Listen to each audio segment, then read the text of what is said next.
Assalamualaikum warahmatullahi wabarakatuh. Halo adik-adik, ketemu lagi dengan Ibun. Hari ini kita akan membaca buku yang ke-14, Cahaya Semakin Bersinar. Perjanjian Damai Hudaybiyah membuka kesempatan besar kaum muslim untuk berdakwah. Pada akhir tahun 6 Hijriah, sepulang dari melakukan Perjanjian Hudaybiyah, Rasulullah SAW memilih sahabat yang berpengalaman untuk menyampaikan surat kepada raja-raja. Isi suratnya adalah ajakan untuk masuk Islam.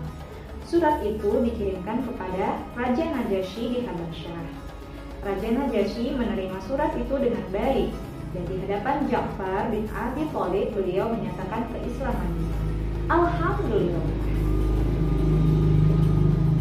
Surat yang lain ditujukan untuk Muqawqis, penguasa Mesir, Kisra, Raja Persia, Heraklius, Raja Romawi, Munzir bin Sawar, Gubernur Bahrain, Hauzah bin Ali, penguasa Yamamah, Harits bin Abu Syamir, penguasa Damaskus, dan surat kepada Raja Oman, Jaifar bin Julunda, dan saudaranya Abdullah bin Julunda. Demikianlah Rasulullah SAW telah menyampaikan dakwah Islam secara luas kepada negara-negara lain.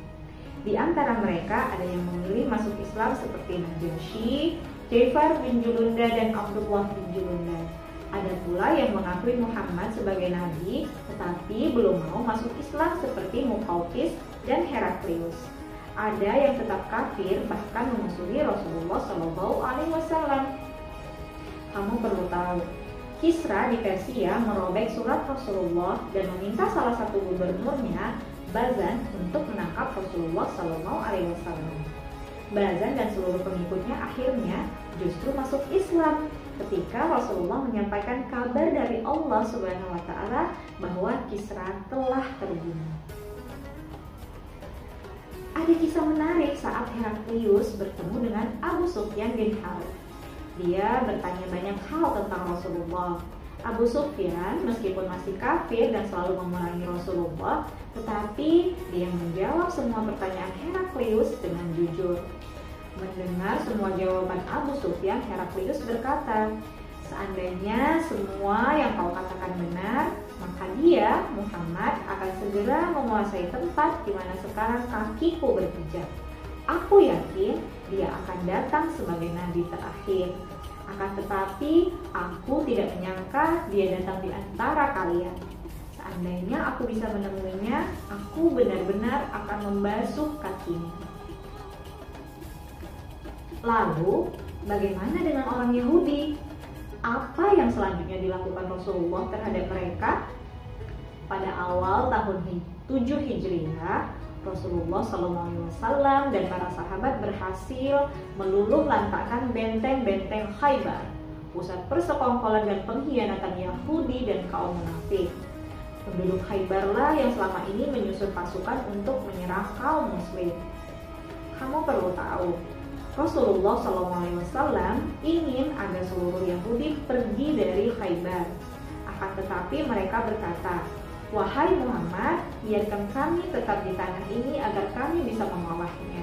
Kami lebih berpengalaman dalam hal ini daripada kalian." Rasulullah menyetujuinya. Sebagian orang Yahudi tetap mengelola tanah dan hasilnya dibagi dengan kaum muslimin.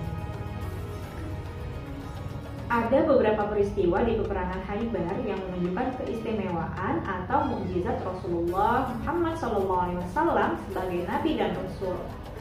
Yang pertama, suatu pagi saat sedang menyiapkan pasukan, Rasulullah tidak menemukan Ali bin Abi Thalib. Ternyata Ali sedang sakit mata. "Panggil dia kemari," kata Rasulullah SAW. Beliau kemudian meludahi mata Ali dan mendoakannya. Ketika itu mata Ali sembuh. Lalu Rasulullah SAW memberikan panji perang kepadanya. Mukjizat kedua adalah saat seorang perempuan Yahudi, Zainab binti Haris, menghidangkan daging domba beracun kepada Rasulullah SAW. Beliau makan dan langsung memuntahkannya sambil berkata, "Tulang ini mengabarkan kepadaku bahwa daging ini beracun." Rasulullah SAW selamat. Akan tetapi Bishr bin Barra, sahabat yang menemani beliau, memakannya. Dia pun meninggal karena racun itu. Begitulah orang Yahudi. Bahkan ketika mereka diberikan berbagai pertolongan pun masih saja ingin berbuat jahat. Bagaimanapun, Khaybar telah ditaklukkan. Semua berbahagia dengan kemenangan itu. Kebahagiaan itu semakin bertambah ketika Ja'far bin Abi Thalib, sepupu Rasulullah yang selama ini tinggal di Habasyah, sejak hijrah kembali ke Madinah. Ja'far bin Abi Thalib dikenal dengan sebutan Abil Masakin. Ayahnya orang miskin karena kemurahan hati beliau. Ja'far juga dikenal dengan perawakannya yang mirip dengan Rasulullah SAW. Sampai-sampai Rasulullah berkata, "Demi Allah, aku tidak tahu apa yang lebih membahagiakanku, kemenangan Khaybar ataukah kedatangan Ja'far." Kaum muslim dapat sedikit bernafas lega. Bertambahlah rasa sukacita ketika setahun setelah perjanjian Hudaybiyah, Rasulullah SAW bersama sekitar 2.000 sahabatnya kembali berangkat ke Makkah. Beliau melaksanakan umrah yang sebelumnya tertunda. Orang-orang kafir Quraisy berbondong-bondong naik ke atas bukit untuk melihat prosesi umrah itu. Dalam hati mereka tumbuh kekaguman atas kekuatan dan semangat pantang menyerah dari Rasulullah dan kaum muslim. Usai umrah, peristiwa penting kembali terjadi, yaitu Perang Mu'tah melawan Romawi pada tahun ke-8 Hijriah. Sejauh ini, Mu'tah adalah peperangan terbesar yang dihadapi kaum muslim. Mu'tah adalah satu-satunya perang yang Rasulullah langsung menetapkan 3 panglima. Ini menunjukkan perang Mu'tah memang sangat berat. Rasulullah juga berwasiat kepada pasukan muslim agar tidak menebang pepohonan, membunuh orang-orang lemah, orang tua, anak-anak, dan kaum wanita, dan lain-lain. Betapa mulia akhlak kaum muslim di dalam berperang. Jumlah pasukan muslim hanya 3.000 orang, sedangkan pasukan musuh berjumlah 200.000 orang. Perbedaan yang sangat timpang dan tidak sebanding, bukan? Rasulullah menunjuk beberapa sahabat termasuk Zaid bin Harisah sebagai panglima perang sambil berpesan, apabila Zaid gugur, penggantinya adalah Ja'far bin Abi Thalib. Apabila Ja'far gugur, penggantinya adalah Abdullah bin Rawahah. Pasukan muslim bertempur di bawah komando Zaid bin Harisah hingga Zaid syahid. Ja'far menggantikannya dan beliau pun syahid.